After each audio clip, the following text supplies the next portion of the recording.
Yo, what's up, people? It's your boy, I'm Don.One, and I am back with another video.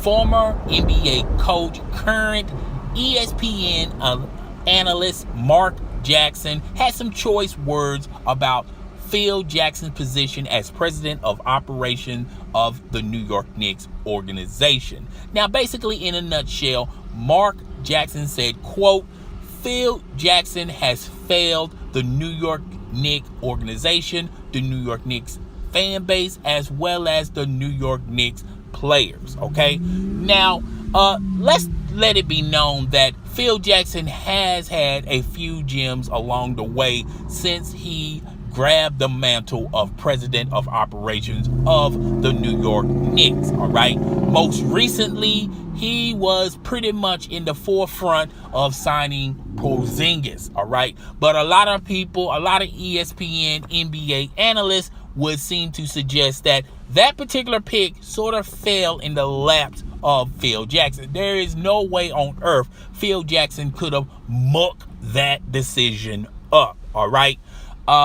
Now, for those out there who do not know Mark Jackson used to be the former coach of the Golden State Warriors. All right. And when the Golden State Warriors was in rebuilding mode, Mark Jackson was pretty much the pioneers of the forefront that signed Steph Curry, that got Klay Thompson, that also got in a steal in the NBA draft, Draymond Green. Mark Jackson was pretty much there when the nucleus was young and they was developing the talent. Okay, Mark Jackson really don't get a lot of credit. Not only he's got an eye for talent, trading for Steph Curry, Klay Thompson, as well as Draymond Green. A lot of people don't give Mark Jackson that type of credit. Also developing that particular talent. All right.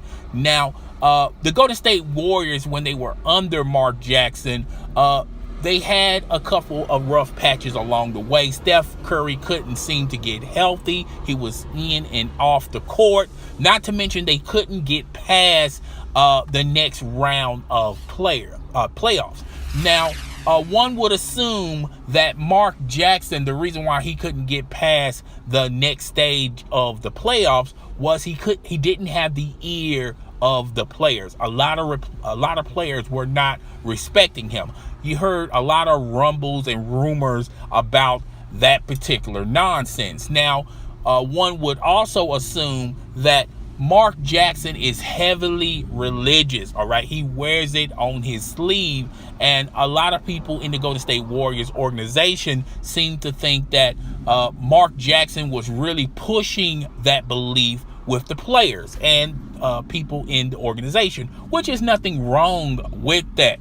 But a lot of people, including the owner, thought that Mark Jackson cared more about being a preacher and pushing his religious beliefs more than trying to be a head coach for the Golden State Warriors. And the Golden State Warriors as an organization made a decision in the offseason, fired Mark Jackson, and then they signed Steve Kerr, and the rest was history. All right. Now, what a lot of people seem to forget, that Mark Jackson does deserve credit on that first Golden State Warriors finals. When they won the finals, a lot of people was not giving Mark Jackson his due, because if it wasn't for Mark Jackson, a lot of those players he developed. Okay, so it took time. It took a lot of time for it to pan out. A lot of people don't give Mark Jackson a lot of credit. They seem to give it to Steve Kerr, but there have been plenty of examples over the past few years after that run, that amazing run, and when they won a chip.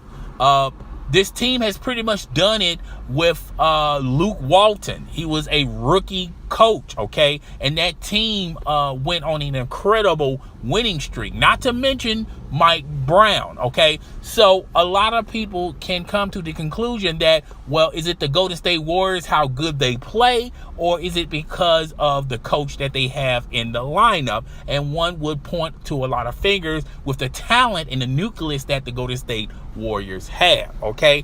Now, Mark Jackson, let's also let it be known, Mark Jackson used to play for the New York Knicks. He have a lot of friends in that particular organization, MSG, and Mark Jackson is having aspirations of being a head coach, and the New York Knicks will fit the bill for Mark Jackson. But if Mark Jackson is going to take that head coaching position, he also wants influence and power, and the only way he's going to get it is to take Phil Jackson's mantle as president of operations. All right, now Phil Jackson basically just wants to go home in Montana and collect that check. Okay, he really don't want to be player of operations of the New York Knicks. He's pretty much semi-retired. He's pretty much going through the motions. Okay, you can't blame him. He's a very old man with a lot of ailments. Okay, at first he thought he had aspirations of making the New York Knicks very successful, and when he got in there, he found out real fast and real quick that it just not that instant. Things just doesn't happen very instant. Sometimes it takes time. Okay, and Phil Jackson really don't have a lot of time to wait for something to develop. So in a perfect scenario, in a perfect world, Phil Jackson wants the New York Knicks to fire him so he can continue to collect a check, maybe do a book tour, maybe be a TNT analyst, or maybe an ESPN analyst, whatever network, and just every once in a while come to the show and give them his insight and still collect a check from the New York Knicks. But Mark Jackson really has big time aspirations. He's younger than Phil Jackson. He not only wants to be the coach of the New York Knicks, but he also wants to be player of operation. He wants control and influence. So the same thing that happened to him in Golden State would not materialize with the New York Knicks. The stuff that happened to him with Golden State, it wouldn't materialize with him if he takes the position as head coach, player of operation with the New York Knicks. Okay, so that's pretty much where all of this is coming from. Mark Jackson is doing his best interpretation of a power move. He's basically trying to broker a deal and try to get an agreement with MSG and Dolan to not only be the head coach but player of operations. And Phil Jackson really don't care. He just wants to collect this check. He wouldn't mind if the Dolan family release him, give him his pink slip, and he will continue collecting and cashing that check. Okay, that's pretty much how things go in the NBA community. But guys, tell me what you think. Rate, comment, subscribe. Please, notification gang in the building. Hit that notification bell so it will inform you when my next live stream or video is going down. It's your boy. I'm Gundy.Both. You know, you mute.